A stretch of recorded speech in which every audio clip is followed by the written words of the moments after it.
这里还好多小喵喵哎，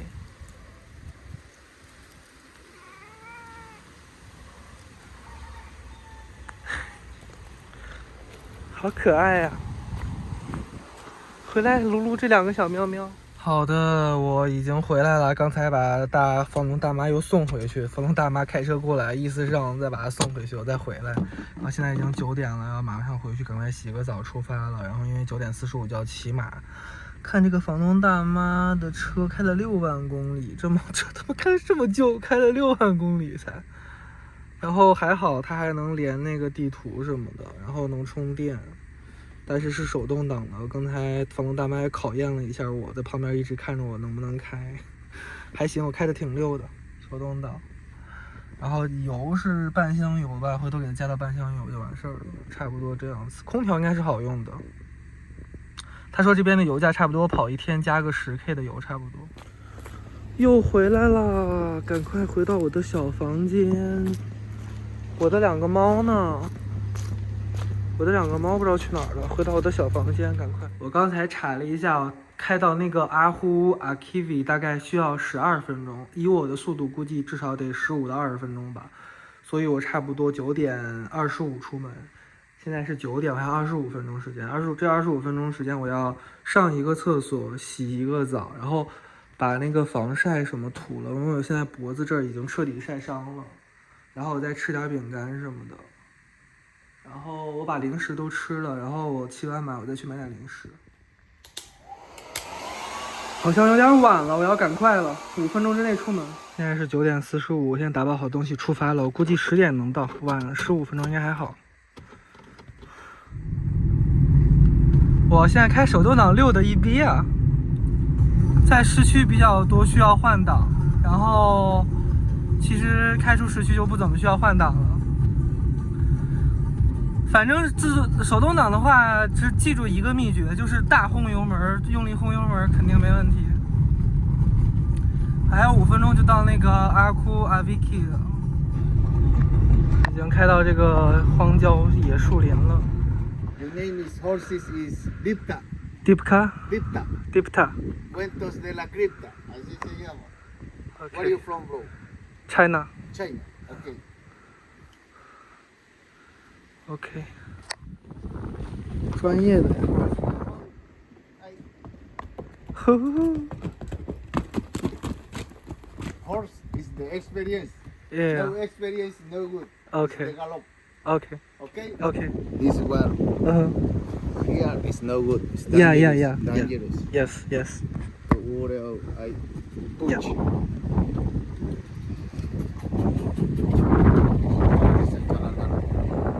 进行简单的培训，已经记得这个脚一定不能踩实了，不然摔下来会很惨。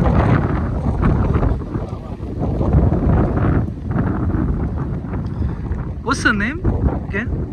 Dipta. Okay, 我的马叫 Dipta， 然后我的向导叫 Hodo。我们出发了，我先让他走一下，习惯一下。等会儿可以跑起来。我感觉跑起来的时候我是不能玩手机的，因为这个马很高。刚才我们2匹马大概跑了200多米，我忽然感觉我不会骑马了，太他妈难了，它跑好快啊！啊，这个马跑的，而且它跳得很高，我感觉有点害怕了。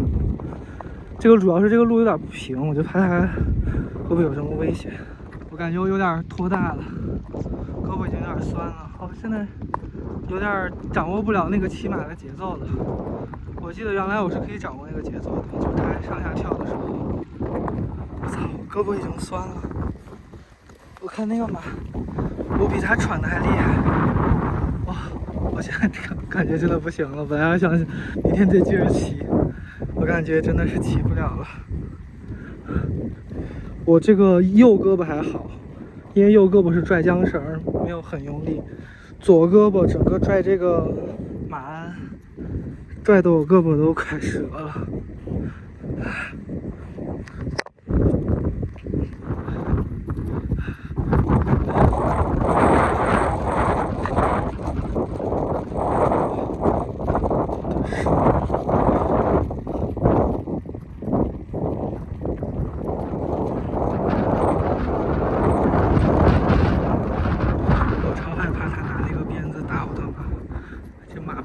跟不要命了似的。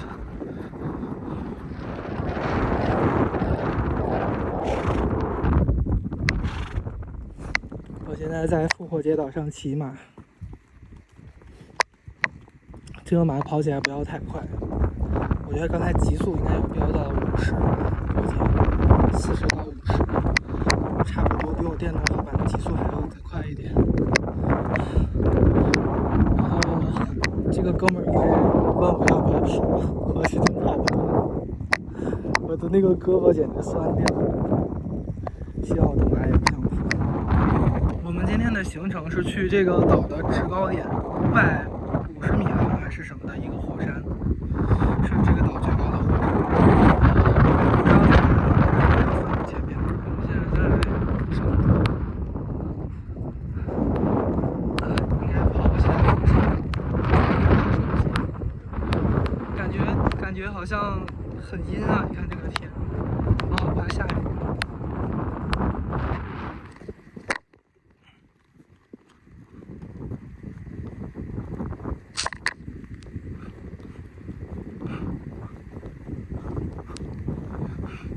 下雨了，我操！看远处这里，我靠，下雨了，尴尬，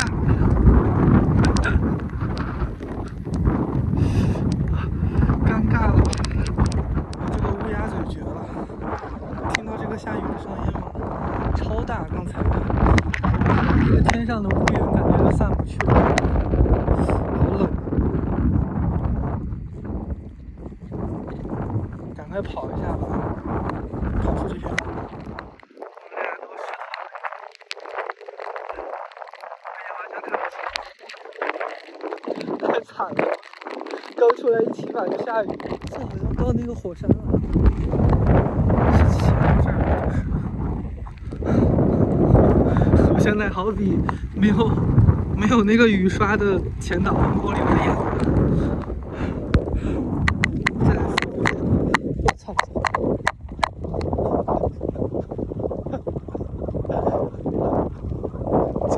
在复活节岛的火山顶，冒着暴雨骑马。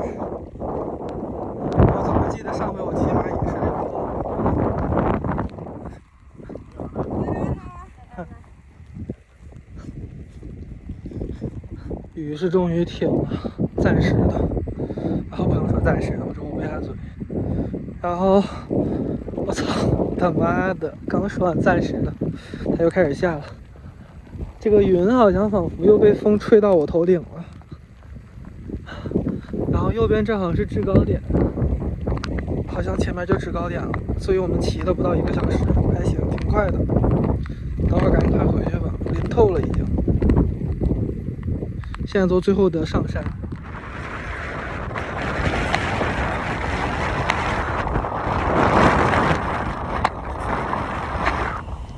啊，这个火山口。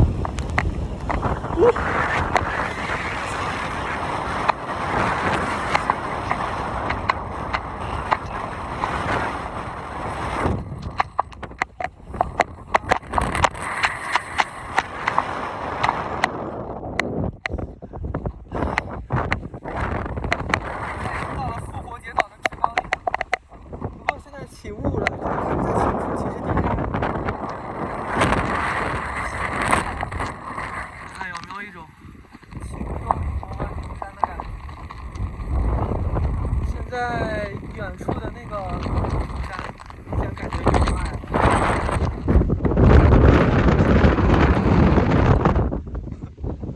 我现在躲在马背后暖和一下。现在骑马不行了。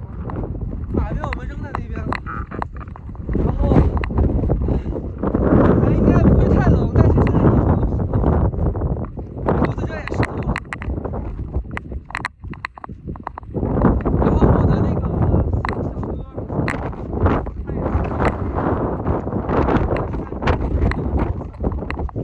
看到顶上那个摩艾了，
好不容易来山顶了，我决定走一走。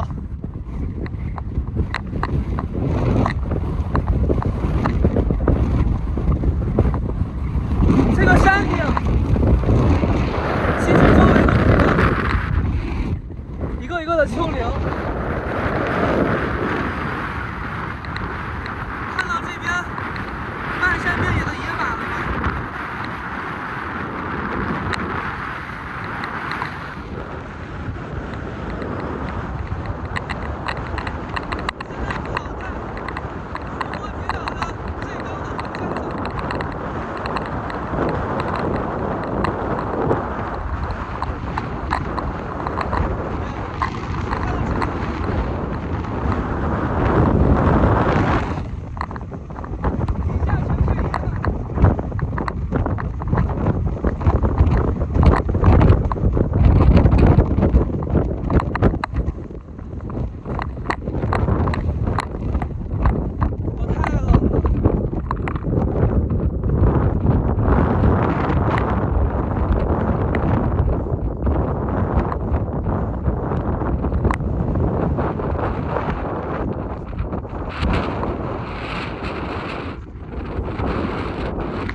那个制高点了吗？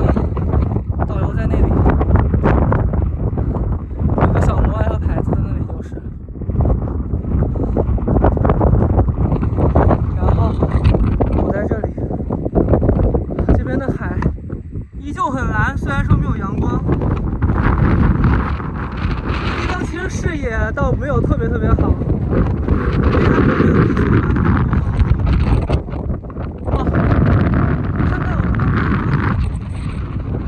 给大家看一下我们的马，左边那匹是我的，右边是导游的。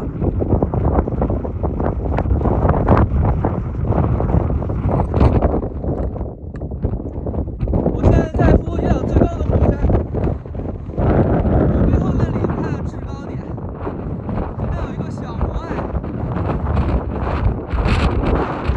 然后呢，给大家环绕一周。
看一下，我们告别了那个摩艾了。这里 view 超美的。今天好像乌云被吹走了，剩白云。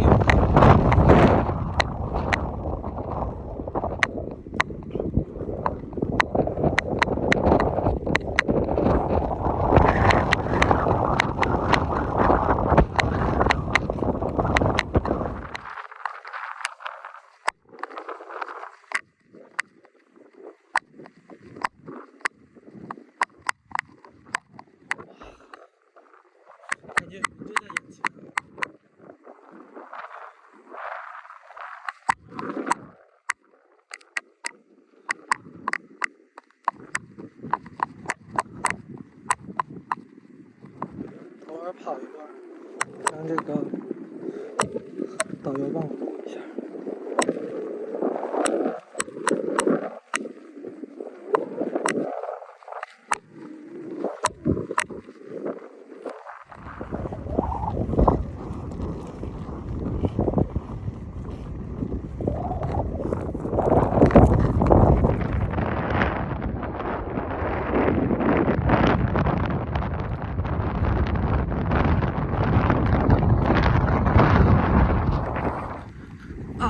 这里怎么怎么还带条狗？要和大部队错车了。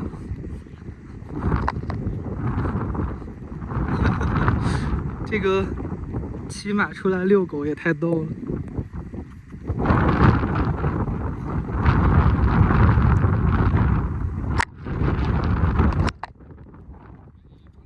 我的马去社交了。我的马去社交了。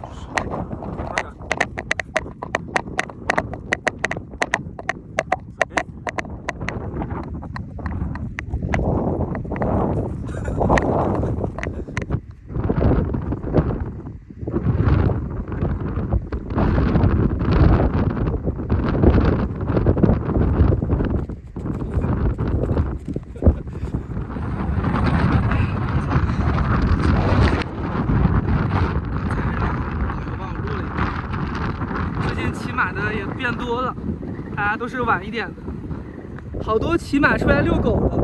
你看那狗跑的不比马快，不比马慢。等会儿再跑一下回去了。天气好好呀，这是这个山的名字，远处的海。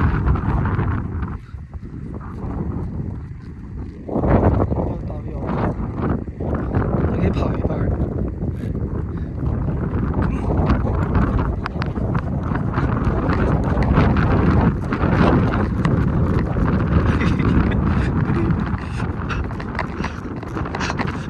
一只手录像也太他妈难了！我操，好陡！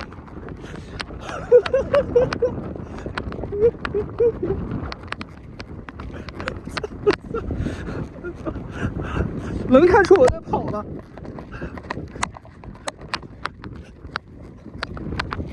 哇，看底下太美了！现在天特别蓝。现在是下坡，下坡不能跑，比较危险，马失前蹄容易。下坡的时候要后仰一下。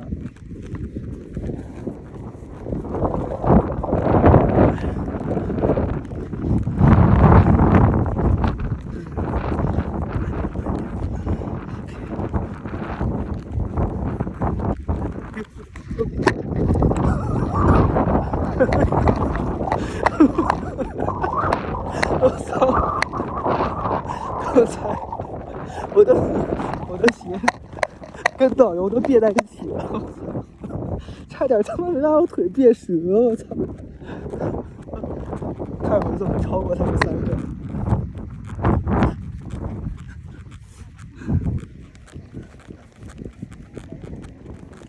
准备超车了。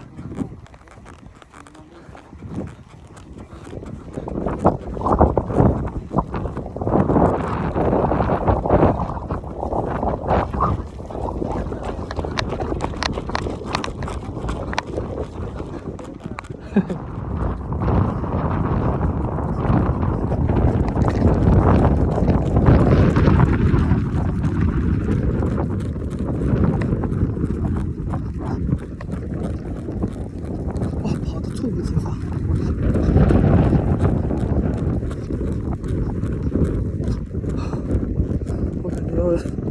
尿一下被颠出来。这个 view 太棒了，底下整个是那个悬崖下的海湾。这个地方比刚才制高点要好看一点，制高点被旁边的小山丘都挡住了。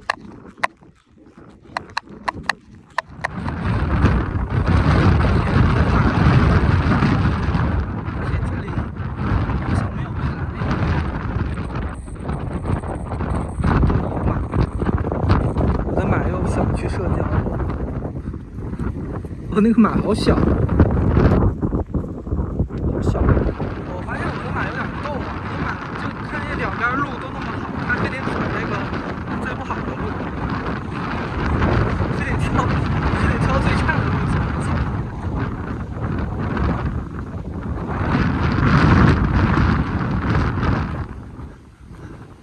然后我们应该快回去了。大概也就2个小时吧，没有3个小时，我的屁股也受不了了。看，牧马狗，感觉大家都是很有经验的 rider， 他们就是让马跑都不需要加肚子，就直接就吹个口哨，那马就跑，乖乖的。因为吹完口哨它不跑，下一次就是挨鞭子，所以他们已经有条件反射了。所以骑马往返这个火山顶大概2个小时，然后这个马走的还是比我走的快多的，尤其是上坡的时候。所以我估计我走的话，至少得3个小时吧，而且是走完很累的那种。哦对，还有一个挺好玩的，因为我不是起点在那个阿库啊 Kibi 嘛，那个地方不是需要导游带领才能进的嘛，然后我就当时直接开车进来了，因为我就是想说开进来之后找那个就是我的导游嘛，结果我开进来之后有个人就骑摩托过来追进来，然后跟我说这个地方必须有导游才能带着进来，所以复活节岛需要导游带着进的景区真的是认真的，真的不是开玩笑，你自己是偷偷进不去的，不然真的会有人拦你。然后骑马，我现在忽然间，我这次应该算是那种唤醒式骑马revive 一下我的骑马的经验。我现在忽然想起来2个经验，第一就是你必须跟着马的那个上下跳动的节奏去，当然这种情况就是建立在你得站直的情况下，就是说，你骑马的时候，首先你的背一定要挺直，因为如果你是驼背的话，那你整个就受力，那个脊椎会非常难受，脊椎就要一直承受那种上下的那种震动。所以骑马的人一般可能是挺胸昂首抬头那种非常有范儿的，不然为什么？因为你都不挺胸的话，不挺起腰，你那个整个脊椎会受力超严重的。第二点就是，如果这个马是那种要跳起来那种，就是 gallop 的话，你就必须就是屁股要离开马鞍，稍微微蹲，然后呢跟着那个跟着那个马上下跳动的节奏，然后来不断的进行你自己的节奏，就是那个马跳起来的时候，然后你要是用力蹬，然后马往下降落的时候，然后你是稍微就是也是往下蹲，然后就是不对，说反了，是马降落的时候你要用力蹬，这样缓冲掉它降落的那个力度。往上的时候呢，那你就稍微可以收一点，然后这个都是建立在你的屁股要离开马鞍情况下，就是当然你如果是它走的比较慢或者是小跑的时候，你屁股也离不开马鞍，就是也很难微蹲，所以就是小跑就放弃了，就是如果是大跑的话就要进行一下节奏控。好的，大概1小时40分钟吧，回来了，还可以，动作快啊。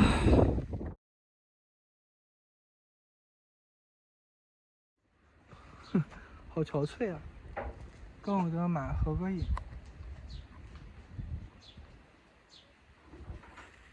它叫什么来着？迪路普，迪塔布，它叫什么来着？忘了它叫啥了。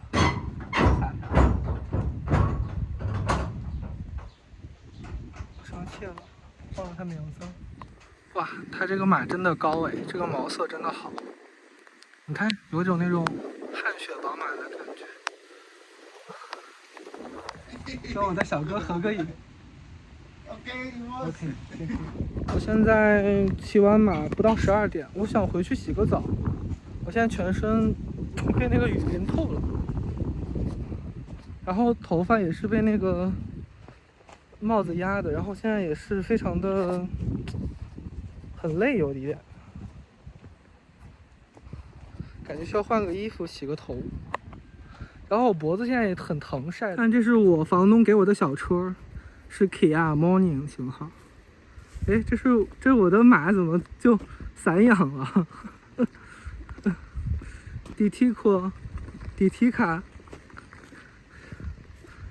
你干啥呢？DT卡啊？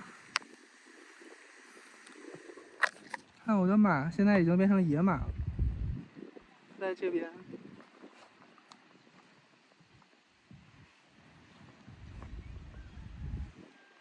这边是它的休息时间。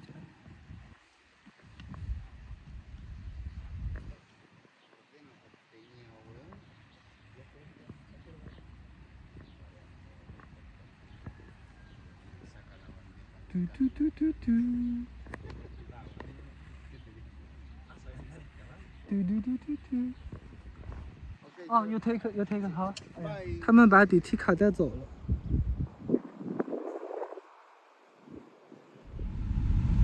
录一段我开车，让你们看一下我有多溜。明天。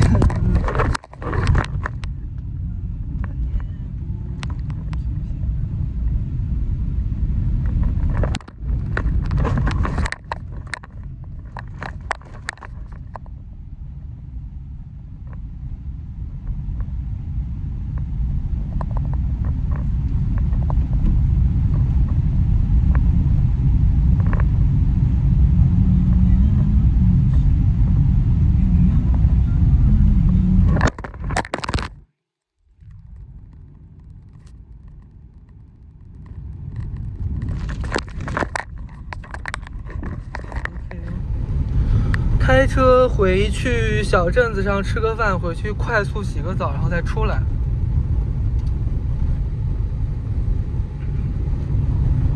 感觉是不是也得加个油啊？这油也不多了。自己开车来到市中心了，可以看到我马上就到了那个比较网红的海边的有歌舞表演的餐厅，但是白天应该没有歌舞表演吧。我去那儿吃个饭，因为我晚上要去那个他亥旁边的日落餐厅，所以我就吃不了那家了。我中午去吃一下吧，吃个1人小套餐，估计花个20来块钱。这是我当初看海撸马的地方。这边就是没有警察哈，玩手机啊什么不系安全带啊，没人管你，超速啊也超不了太快，它这个路估计也就开个70、80撑死了，限速是50、60。看第一天晚上吃的网红餐厅哈尼关门了，这家 Timona 不知道开没开，怎么好像没开门的样子。我跟大家说一下为什么回来。我之所以回来，是因为它那个路是只能那个阿基维是能去的路，就无论如何你都要回到这个市区，然后再去别的地方啊。中午不开门，谷歌地图上说是开门的，结果他们这些饭店中午都不开门，我只能去找一家中午开门的饭店吃了。海边有2家，我去看一下吧，但是海边评分好像很低。我想想。我决定开车去那个市区，去市区那条主街上碰碰运气。那条主街上可能饭馆多一点。我看到了 ATM， 所以我去取个钱。取好钱啦！他们好像都是这个银行哎，最大的银行。这个市区这个主街上有很多这个租车呀，还有就是抱团的这种活动。因为我之前住的有点远，所以一直没过来。终于找到了一家开着的餐馆，看这家餐馆还有好多这个他们的艺术品，复活节岛的小木雕，戴小帽子，那个好大颗啊，这个石头感觉很重。然后我点了，他唯一他说他现在只有一个汤，汤是牛肉的，再加一个牛肉，然后加点玉米，然后带点沙拉，然后再来个果汁。看我这牛肉汤，感觉还蛮不错的，配了个沙拉跟这个面包，还有这个咸菜，吃点热的感觉挺爽的哦。是，这个是12K， 我又一次被震惊了。你看一下它这个比例。超大杯的这个超大杯的 berry mix juice， 它现榨的，我听到它榨的声音了。然后他们这儿没有塑料吸管，全都是这种铁的，还挺环保的。这就是我的午餐了，牛肉汤加 berry juice， 感觉好好吃呀。它这个蛮下饭的。这个咸菜，然后这个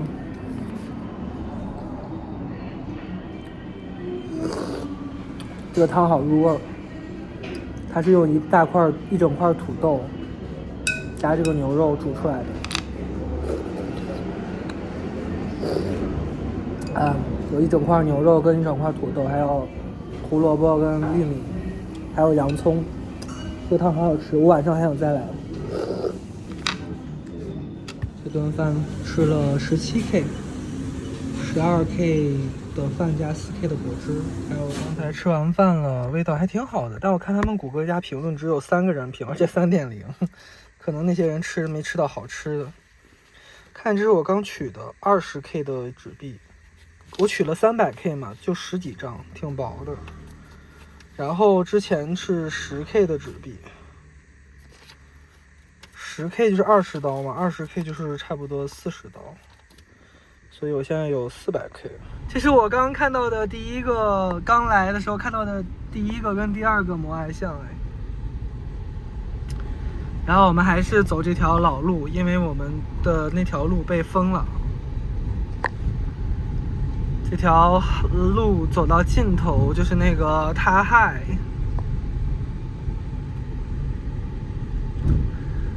然后呢，回去能歇个半个小时再出门吧。我得想想办法怎么把我的脖子裹一下，我现在这超疼。然后这个是海边的这个饭馆的那个条街。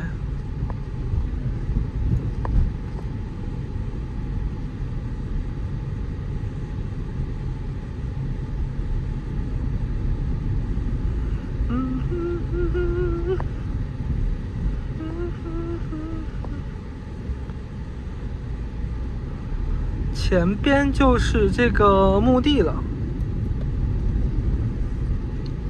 过了这个墓地之后，过了这个墓地之后再左拐就是去他亥的路。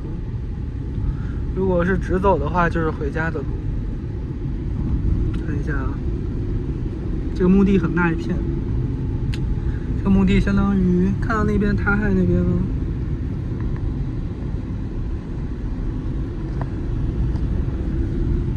走着的话还得走个10分钟呢，开车就一脚油。看一下，来到了跟澳洲很像的那种丘陵景观。哇，这里还挺美的哎，这有点像澳洲了。这边前面憋了辆车，这边 view 很好，海很蓝，天有点晴，是我不想看到的。我现在脖子已经晒伤了。哇哦！现在是，我是不是走错路了？为什么能看到海？按理说我应该是在内陆啊。看这边是他们的海边了，这个海滩感觉还挺不错的。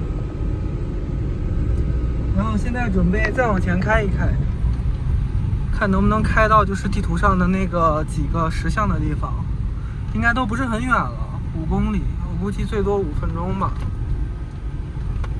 看一下能不能到，他这个车不知道能不能开过去，如果路太差我就不开了。这边路就开不了了，然后这家人跟我说前面就开不了车了，要徒步的，然后那我就不去了。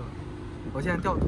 我现在到了这个海滩，这个海滩就是 Anna Kina， 这是他们最好的海滩。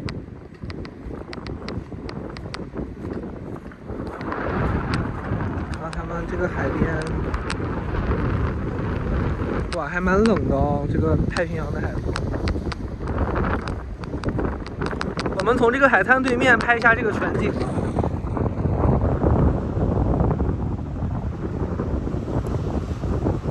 对面就是 Anna Kina 海滩，好多人在那边游泳。我脖子都晒伤了，然后也没涂防晒。然后看一下我现在的样子，特别像那个开出租车的那个司机大爷。我终于知道他们为什么要脖子上缠个毛巾了，真的是防晒呀，凉快。然后我准备看一下我现在脖子上这个缠这个毛巾，防晒，特别像那个。我现在去那个海滩那儿走一走吧。这里是 Anna Kina， 这是个海滩，然后也有几个摩艾。我现在太热了，打个伞。看一下大家在这儿喝酒的 vibe 还挺不错，有一些野餐的。我的伞，哇！这里是 Anna Kina 海滩，我能看到有个摩艾像了，远处的那里，高高的大椰子树。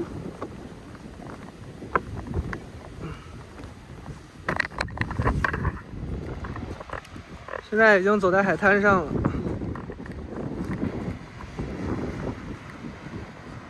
了，海水还挺清的吧，只不过这个沙子也还不错，这个沙子质感还不错，但是礁石会比较多。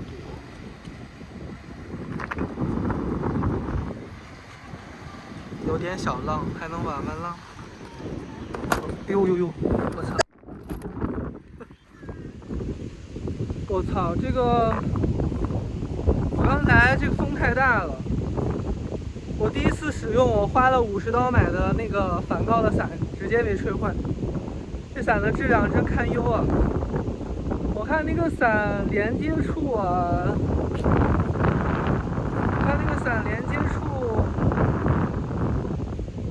那个线都超短。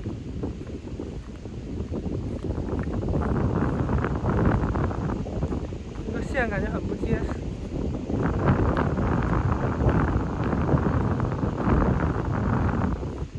我现在去看一下海边的这2个摩艾。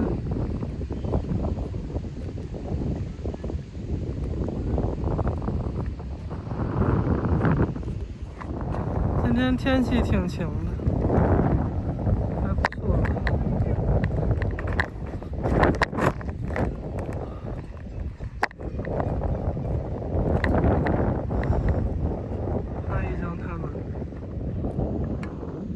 跟摩艾合一张。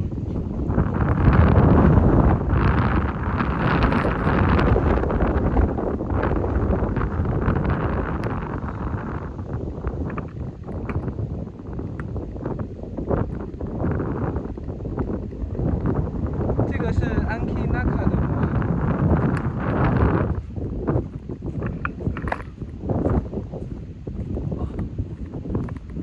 那边还有一个孤独的摩艾，看到吗？去看一眼。从那边一路走过来，可以看到底下的海滩了。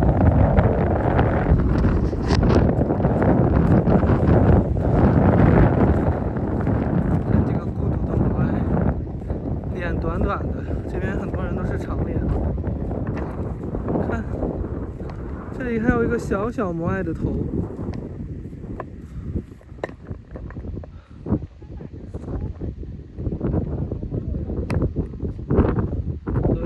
找小摩艾合个影。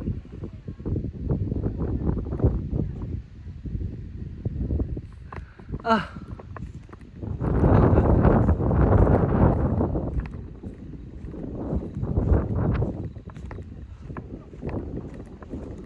哇，背景好蓝。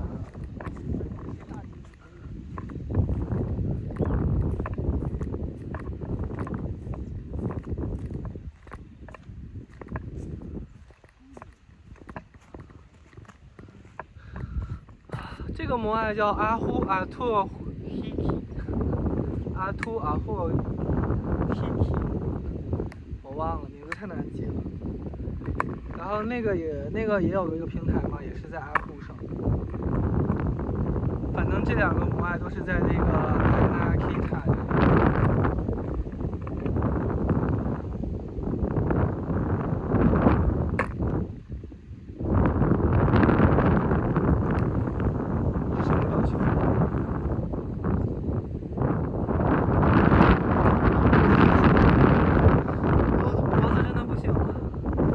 这里。晒伤阿胡阿图希奇，顶太阳。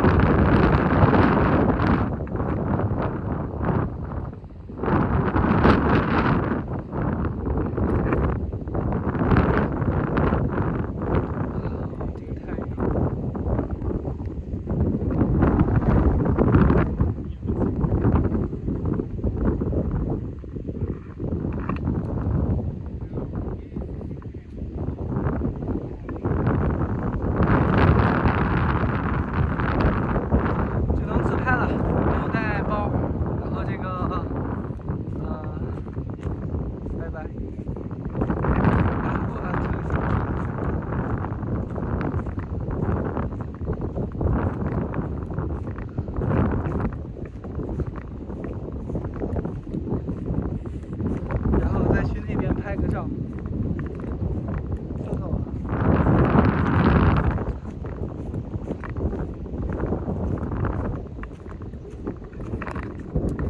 这个景点是不需要门票的，这个景点没有人查门票的。它不是那种不能，它不是只是不用导游，它甚至没有人查门票。所以我估计可能是需要导游的地方才会查门票，不需要导游的地方你就随便来吧。这个地方跟他亥和这个阿呼尼维基阿呼阿维基阿基维差不多，属于那个小型一点的，大概也就是3米高。然后3米高，然后，哎，不过它挺好的一点是它4个头顶都有帽子。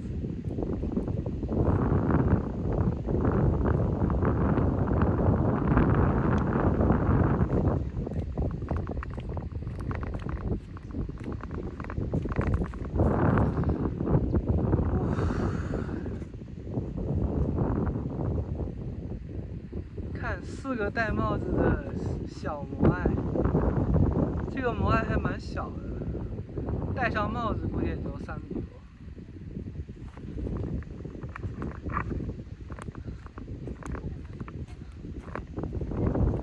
然后从这里走了。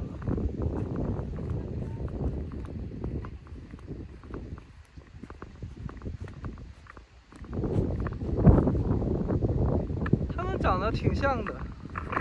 大家不是说他们每个摩艾都是不一样的人吗？这几个长得都挺像的。好，它旁边还有2个地方，我应该可以去看，我去看一下能不能进去。如果他要是说需要导游的话，那我就进不了了。看一下这里也超美的，刚才只拍了第一人称。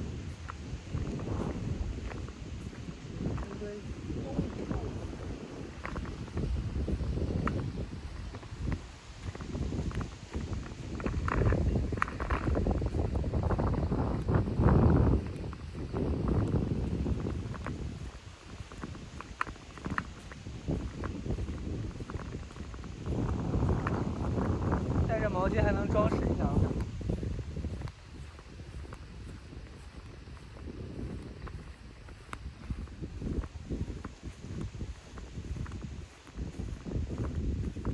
2条狗，也不知道是他的狗还是流浪狗，因为这边流浪狗这么多，我也分不清楚。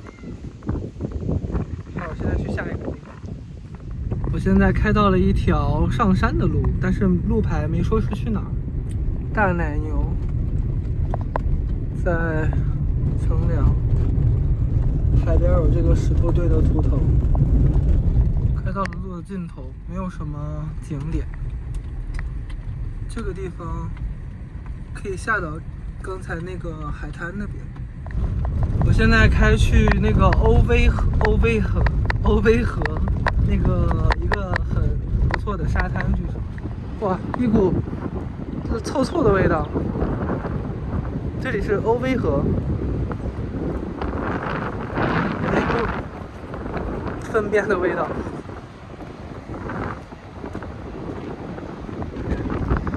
这里不是一个沙滩，这里是一个bay，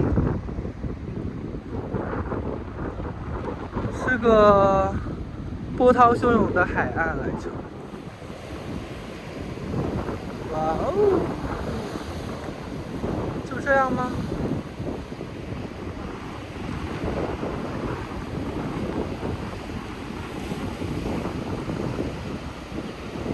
我觉得是在那个尽头有一些东西。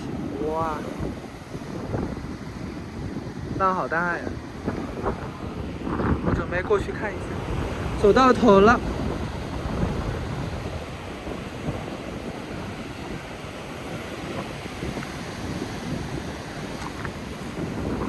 底下这里浪好凶啊！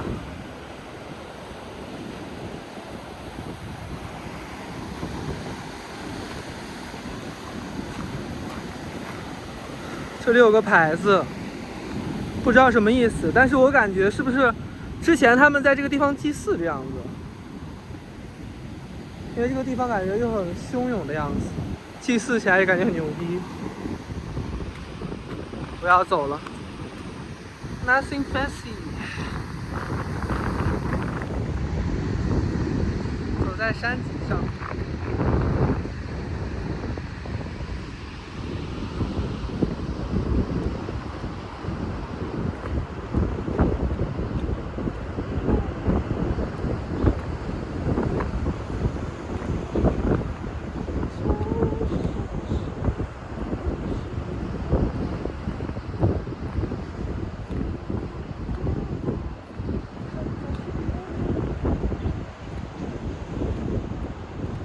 绝对小众中的小众，只有我们2辆车过来，还有1辆车看了一眼就走了。这里是欧威河，没准念欧威河。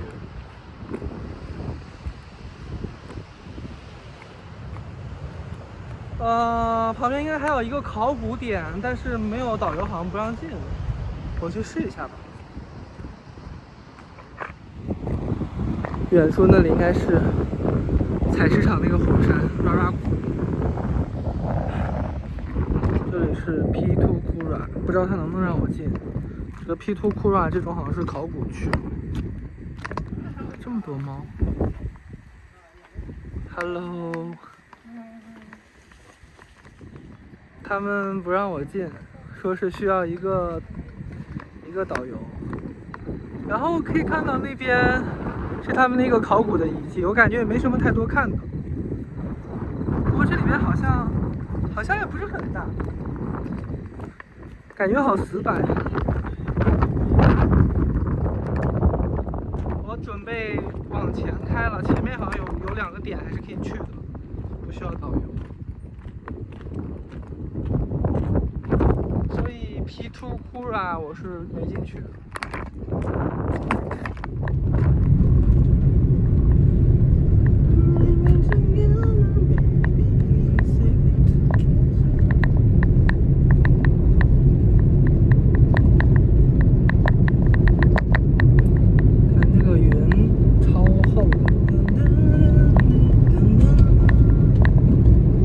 就是传说中的 Pool Hero， 就在路边 Pool Hero， 好吧，我就直接走了，就是个纪念碑。他们这管的真的好严呀，就是那个荒无一人，只有一个小妹子在把守着景区，然后因为我没有盖的，也不让我进。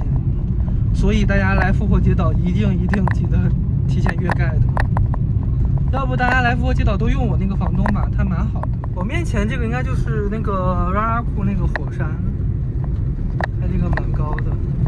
他们岛不就是三角形的3个火山喷发的吗？正好我就到了一个角。右边那里才是拉拉库，右边是东北角，然后我面前我是往南走的。爱上一匹野马，可是我的家里没有草原。看，野马在跟我赛跑，呜呼，呜呼，我在跟野马赛跑。小马，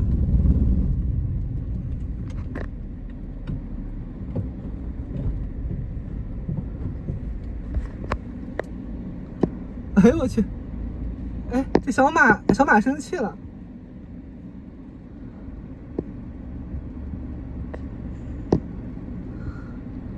小马，一群野马把我的路给拦住了。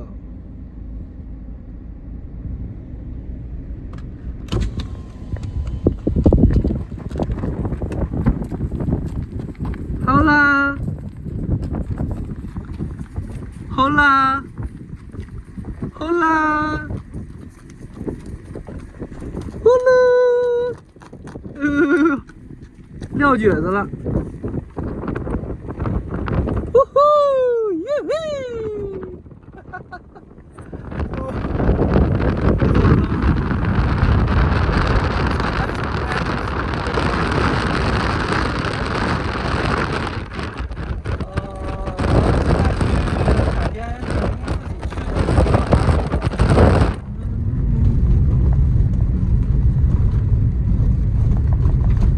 现在马上到那个Tangeriki 了，那 Tangeriki 了吗？当然 Tangeriki 好像也是需要导游，所以我也不能再进去玩一次了。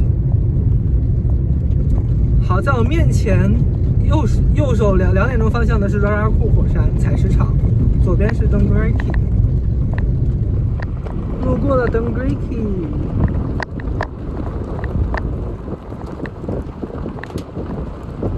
然后前面那里是拉拉库，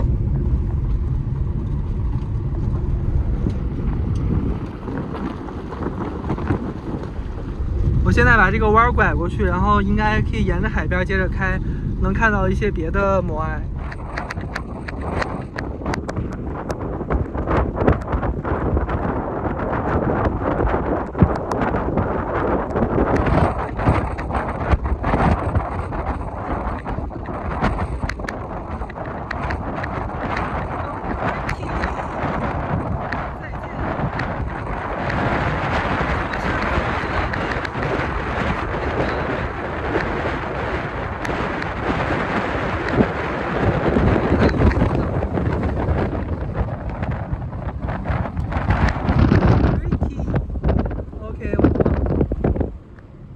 接着开了，这个叫阿户湾马基，这个地方有个不错的，我看一下。这个是阿户湾阿基尼，湾阿马基尼。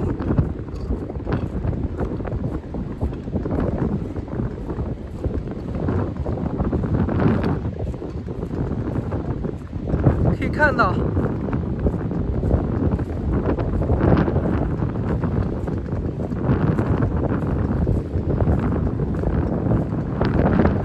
这里整个都是一个废弃的台子，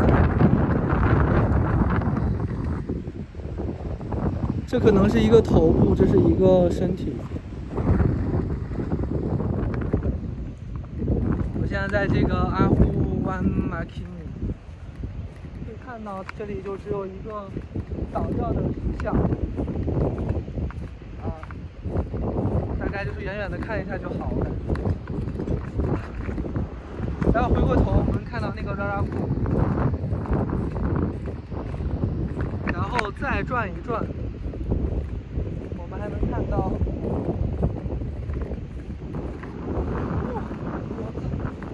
我的脖子废了。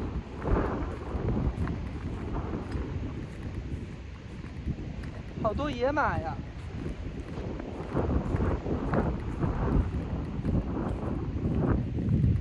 我应该时间差不多，然后回家了，上班去了。路上也没什么景点，还有2、3个地方考古区也是不让进的。我操，这个好像全是马，野马。